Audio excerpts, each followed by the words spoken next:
Italy probes the deaths of 26 Nigerian women and girls at sea. A UN study features good news about child mortality rates, but there's still much work to do. And a Japanese company's outside-the-box incentive to get employees to quit smoking.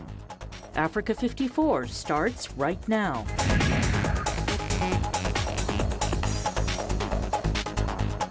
Good evening and welcome. I'm Vincent McCory. This is Africa 54. And we begin in North Africa now. A German non-government organization, Sea-Watch, released a dramatic video showing migrants being plucked from the sea as they thrashed around in the water off the Libyan coast. At least 5 migrants died during the incident, including a toddler who was traveling with his mother.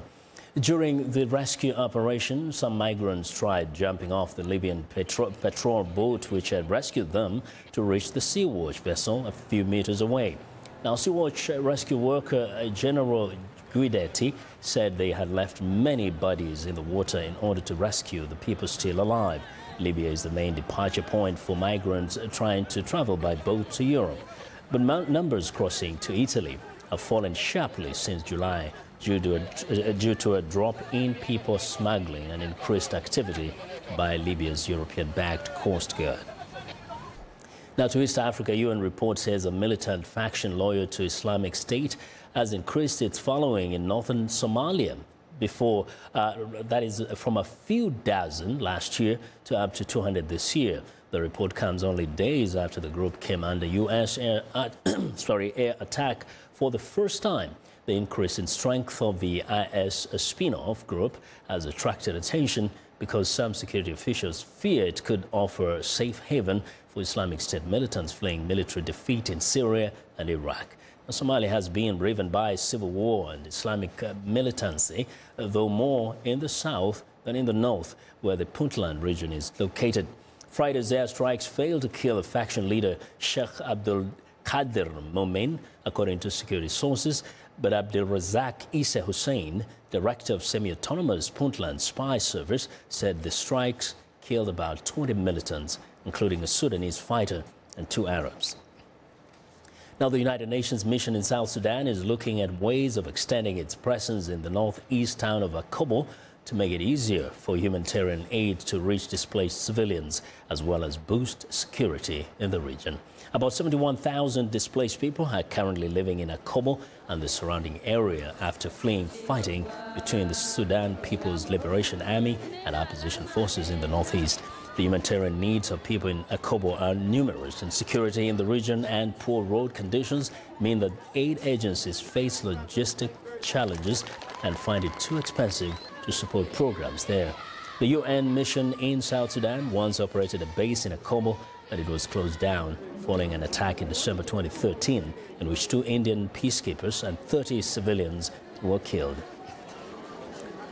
It seems to me that a presence here would be a very useful thing for us to have. So we've been speaking with the county commissioner, with many of the other officials here, to see what sort of thing might be most appropriate. Logistically, getting a large force in here will take us months just because of the difficulty of getting things here. But we're looking at what options are available for us to be able to expand our presence, give some added value to what's going on here, but at the same time trying to keep our footprint relatively light. Now, the South Sudan conflict largely fought along ethnic lines has plunged parts of the oil-producing country into severe hunger, paralyzed public services, and forced a quarter of the population, that's about 3 million people, to flee their homes. For some perspectives on the situation in South Sudan, I'm joined in studio by Benny Gideon Mabor. He's a South Sudanese lawyer and human rights defender. Mr. Mabor, welcome to Africa 54. Thank you. We've seen the situation in South Sudan unfold. There's been a lot of blame game. Each side blames the other one. And the human rights of the South Sudanese people have been really severely violated. Now, where we are today, what would be your assessment of the situation? Are things just getting worse, or is there anything positive we can report on South Sudan? Thank you very much, Vincent McCory, and the BOS for hosting me today at the Africa 54. the overview of the South Sudan situation is characterized by three things. One is the continued destruction of the social fabric, and secondly, second issue is the total near economic collapse, and third is political instability. And these three pictures are clearly showing themselves as a result of the ongoing armed conflict, and I believe they are not in the interest of anybody in South Sudan. And therefore there's a need for the people of South Sudan, the political leadership and the international community to bring to an end that suffering of the people. And especially if you think about the South Sudanese themselves, because many times there's this call to the international community to do something. But when I look back at the excitement that there was when South Sudan got independence, you know, everybody thought this is going to be like a model country. But it looks like South Sudan picked up the worst of what other African countries had developed over the years: nepotism, corruption, the negative forces of ethnicity. Is there any conversation in the country to kind of try to figure out the best way to move forward and abandon all those terrible practices that have bedeviled all African countries? Well, definitely history shows that South Sudan came as a result of secession from the Sudan in an internationally witnessed referendum for the right of self-determination of the people of South Sudan. And when that country called South Sudan came into being on the 9th of July 2011, the country was undergoing the political transition, and an opportunity where a social contract is negotiated between the government and the citizen is through a constitutional making process. Unfortunately, that didn't happen. South Sudan underwent a political transition in 2011 in order to function as a state. Therefore, it has to have the constitution and the laws and an institution of governance. And so that opportunity was missed, and the people of South Sudan were not involved in the constitution making process in order to define the social contract between the citizen and the government, where these issues could have been possibly addressed. And unfortunately, we continue, and in 2013, 2 years down the line before general election, in order to have an elected government, the country again slipped into war. You know, this is where we are now. As a lawyer, have you seen any willingness, any commitment from the leadership on both sides to really get these things together, to have a constitutional order and a respect for law that will enable South Sudanese operate in an environment where they can exercise democracy, but also live in peace and security? I would definitely say that, yes, there is a political willingness of the state to have constitutional order, but unfortunately South Sudan, being the youngest country at the time, is no longer younger now. I remember a number of countries are coming up in Europe and Kurdistan now.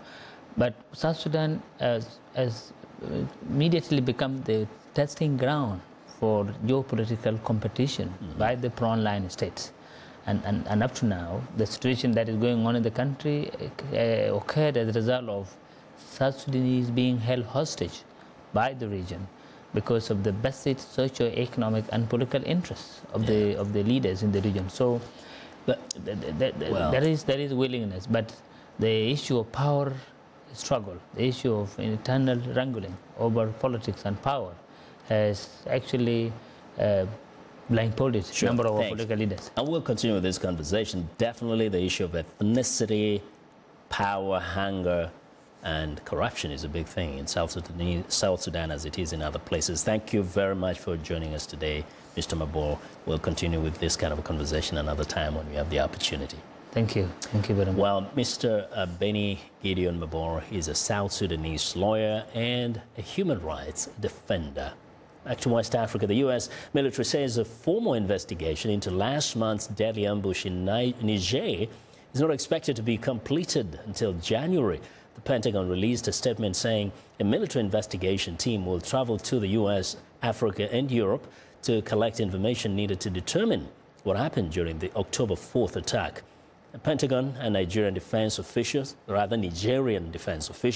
said Islamic State fighters ambushed their forces on October the 4th, killing 4 American soldiers, 4 Nigerian soldiers, and a Nigerian interpreter. Now, a group of U.S. Special Operations Task Force soldiers accompanying the Nigerian forces were attacked after meeting the local leaders near the village of Tongo Tongo. One official said some suspected villagers delayed the soldiers' departure from the meeting to help the attackers. Well, U.S. President Donald Trump on Thursday declared his government and China must work together to liberate the region and the world from what he called the very serious threat posed by the murderous regime in North Korea. The topic of North Korea, along with the huge U.S.-China trade gap, dominated talks.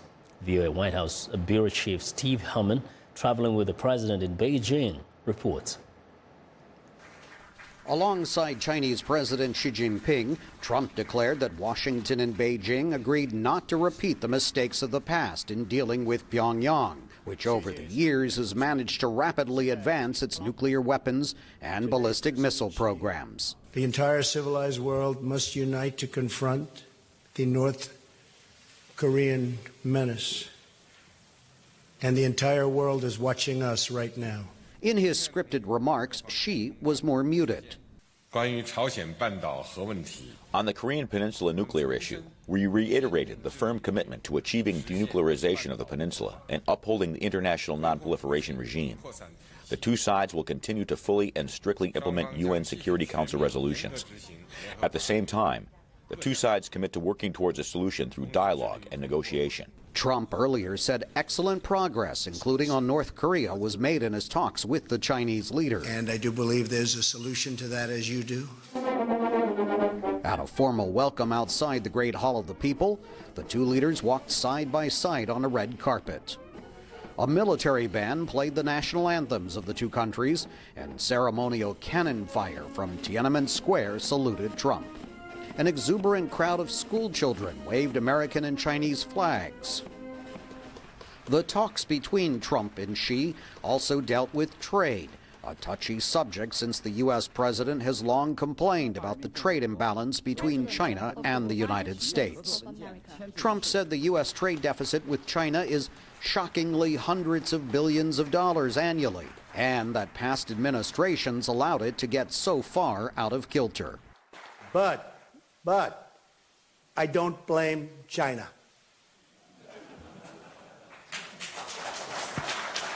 After all, who can blame a country for being able to take advantage of another country for the benefit of its citizens? China and the United States are the two largest economies and important engines of global economic growth. We need to further expand trade and investment cooperation, strengthen macroeconomic policy investment cooperation, pursue healthy, stable, and dynamically balanced economic and trade relations. Both leaders played up what they referred to as $250 billion worth of business deals signed during President Trump's visit here. But a sizable chunk are non-binding memorandums that may never materialize. Steve Herman, VOA News, Beijing. Now, here at home, President Donald Trump suffered the sharpest political setback of his presidency Tuesday when Democrats swept two easy victories in governor's races in Virginia and New Jersey. Tuesday's results have major implications for both political parties as they look ahead to next year's midterm congressional elections. VOA national correspondent Jim Malone has more on the political fallout from Washington. In New Jersey, Governor-elect Phil Murphy, a Democrat, saw his election as a direct rebuke of President Donald Trump. Tonight, New Jersey sent an unmistakable message to the entire nation. We are better than this. In Virginia, Democrat Ralph Northam defeated Republican Ed Gillespie in a campaign that often focused on Trump and his policies, especially on immigration. Northam says Virginians were sending a message. The divisiveness, the hatred, the bigotry, the politics that is tearing this country apart that's not the United States of America that people love. It's certainly not the Commonwealth of Virginia that they love. Democratic enthusiasm and a focus on Trump were on display in both states, says analyst Steve Peoples. We've heard for months and months about all this energy on the left. It just hadn't materialized until tonight. Big night for Democrats, and really it was a repudiation of sorts of the Trump nationalist message. During his trip to Asia, President Trump tweeted that Gillespie lost in Virginia because he did not embrace Trump closely enough during the campaign. Exit polls from both states found Trump was a motivating factor for many Democratic voters, and that could spell trouble for Republicans in next year's midterm congressional elections, says expert Richard Harris. Well, I think the danger signs are that it looks like Democratic voters are energized and it's easy to mobilize them. And turnout is, particularly in swing states, is going to favor Democrats. The Democratic wins in Virginia and New Jersey are likely to put greater pressure on congressional Republicans to pass tax reform, so they have something to show voters next year, says Harris. The pressure on them was probably about a 9.5 on a 10-point scale, and now it's probably 9.9. So it was high already, and it's just going to get more intense. The election results dominated the one-year anniversary of Donald Trump's election. Tuesday's Democratic victories could signal a shift in the political fortunes of a president whose public approval rating has remained near or below 40% for much of his presidency, a historic low for a new president. Jim Malone, VOA News, Washington. Well, I want to know what you think about Africa 54 and the stories we covered. Join the conversation on Facebook. The address is Africa 54. We're also streaming our show live on Facebook, so check us out and share our show with your friends. Check out our headlines 24/7 on voaafrica.com. Or find me on Twitter at VOA Vince McCory. Well, coming up, mixed news from the UN on child mortality rates. Stay with us.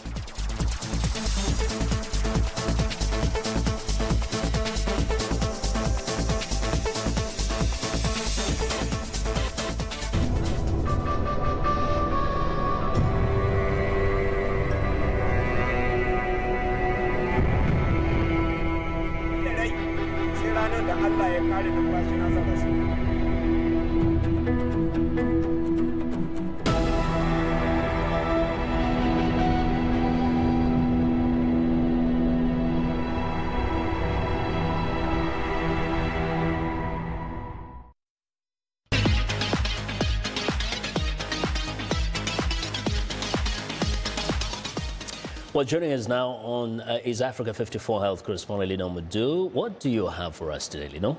Hello, Vincent.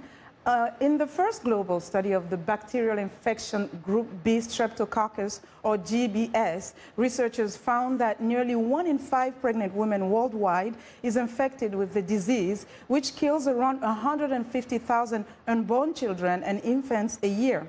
According to the study led by the London School of Hygiene and Tropical Medicine, Africa is disproportionately affected, with 65% of the world's stillbirth and infant death from GBS. There is no vaccine currently available to prevent GBS, but one still undergoing trials was found to be 80% effective. The researchers say if the vaccine is developed, it will be most needed in Africa. However, they add it will likely not be on the market for at least 5 years.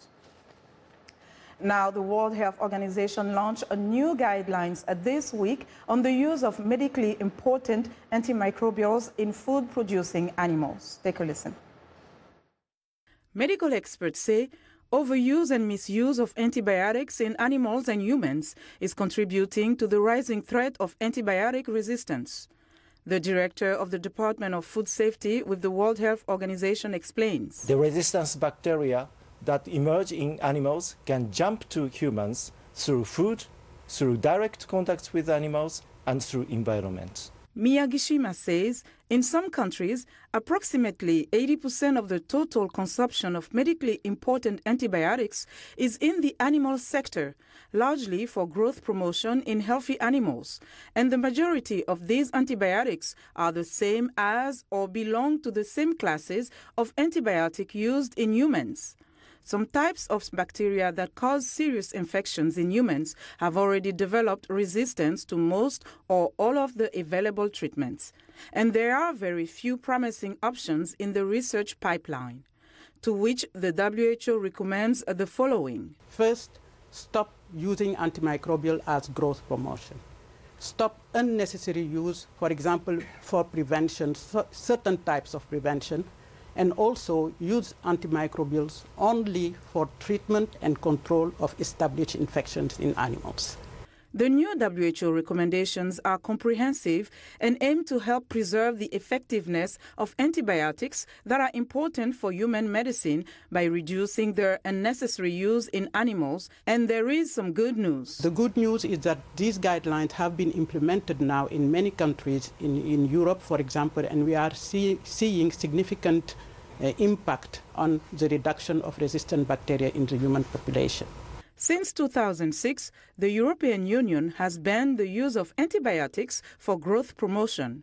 Consumers are also driving the demand for meat raised without routine use of antibiotics, with some major food chains adopting antibiotic-free policies for their meat supplies.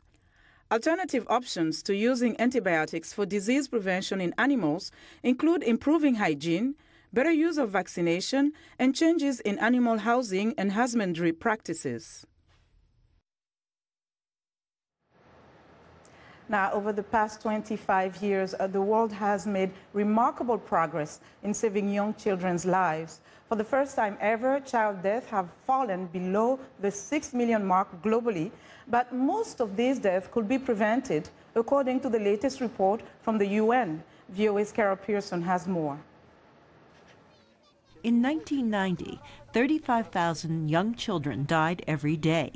Last year, 15,000 children and babies died daily, a huge reduction that follows tremendous global effort. The progress is very good and is continuous, but it's not fast enough, and I need to stress this, that these deaths can be prevented. With the knowledge we have, scientific knowledge we have, with the tool interventions we have, with the resources that we have available, these deaths can be prevented. And that's the tragedy. The latest UN report on child and infant mortality states that every year, millions of children under the age of 5 die, mostly from preventable causes such as malaria, pneumonia, and diarrhea. In almost half of the cases of child death, malnutrition plays a role. Health workers measure the arms of young children to determine how malnourished they are. Although more children are now living to their 5th birthday, the UN report says 46% of child deaths occur shortly after birth. And those deaths in the first months of life, they are caused by preterm birth, so a baby that is born too soon. They are caused by low birth weight. They are caused significantly by sepsis, severe infection that is acquired during the delivery, and they are also caused by asphyxia. A newborn, especially a preterm baby, might not be able to breathe if amniotic fluid isn't removed from the baby's mouth and nose. Children under 5 are also more likely to die from malaria than adults are, which is one reason children in sub-Saharan Africa and parts of Asia have higher mortality rates than other parts of the world. But there are bright spots. Vaccines for yellow fever and now malaria are saving many children's lives. Countries like Tanzania are tackling air pollution, improved sanitation, and are providing safe drinking water. The problems are so immense. The UN says that despite these gains in reducing child mortality, some 60 million children under the age of 5 will die between now and 2030, and half of them will be newborns. Bustreo says most of these deaths are preventable, which underscores the urgency to increase pre- and postnatal care for mothers and health care for young children. Carol Pearson, VOA News, Washington. And that's our health report for today. So stay in touch for more. Find me on Twitter @Lenore Boudou. Back to you, Vincent. Well, and thank you very much, Eleanor, for joining us today. Now be sure to watch Linoma do every Tuesday and Thursday for the latest health news in Africa, right here on Africa 54. And it's time now for a short break. Still to come on Africa 54. Would you quit smoking in exchange for extra vacation days? We'll be right back.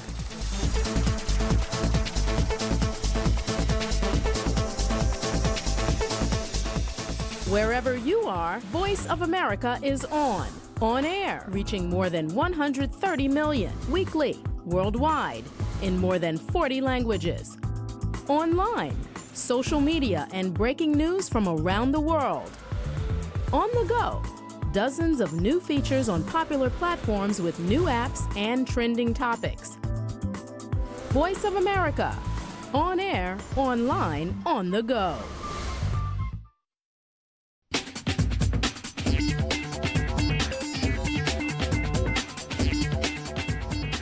Welcome back to Africa 54, and here's what's trending. Israeli researchers have produced genetically modified red potatoes and purple tomatoes, which they say increases the vegetable's antioxidant value by 60% and mold resistance by 90%. Scientists from Israel's Weizmann Institute for Science successfully introduced 3 genes from red beets into 4 kinds of crops, turning them red or purple and increasing their nutritious value. They have produced red violet potatoes and tomatoes and aubergines and were able to control the pigment production only in the tomato plant's fruit, but not for leaves or stem. Well, next up, more and more Venezuelans are turning to gambling in their desperation to make ends meet amid the country's unprecedented economic crisis. The illusion of payday has become more alluring as Venezuelans endure the world's highest inflation, shortages of goods, and diminished real-term wages. Now, the latest scarcity in Venezuela is cash, as authorities cannot produce enough notes to keep up with dizzying inflation. So many bars, shops, and betting parlors have quickly switched from cash to electronic transactions to keep money flowing. The cheapest ticket cost just 100 bolivars, a quarter of a U.S. cent at the black market currency rate, and more than 10 times less than that at the official exchange level. Well, and finally, a marketing company in Tokyo is awarding a novel perk to its non-puffing employees, an extra week's holiday for non-smokers. The company began offering the 6th day of extra vacation to all of its 120 staff members in September. The policy was installed as a benefit for non-smokers to compensate for smoking breaks taken by their colleagues. About 2/3 of the company's employees don't smoke. Overall, smoking is still quite prevalent in Japan, with almost 20% of the over 20-year-olds saying they smoke. Nearly 40% of men in their 30s smoke, though that's down from more than half in 2001. That's according to the government figures. And that is what is trending. And that is our show for today. Thanks a lot for watching. Have a good night.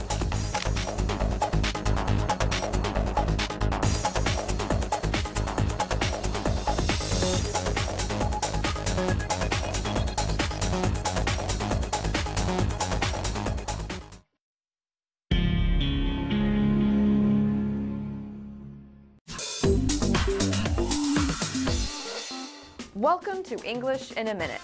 When something loses its original shape or form, it does not look very natural or comfortable. Bent out of shape. Hey, did you tell Greg about my dinner party? Yeah, I did. I thought he was invited. Well, now he's all bent out of shape because I didn't invite him. I'm sorry.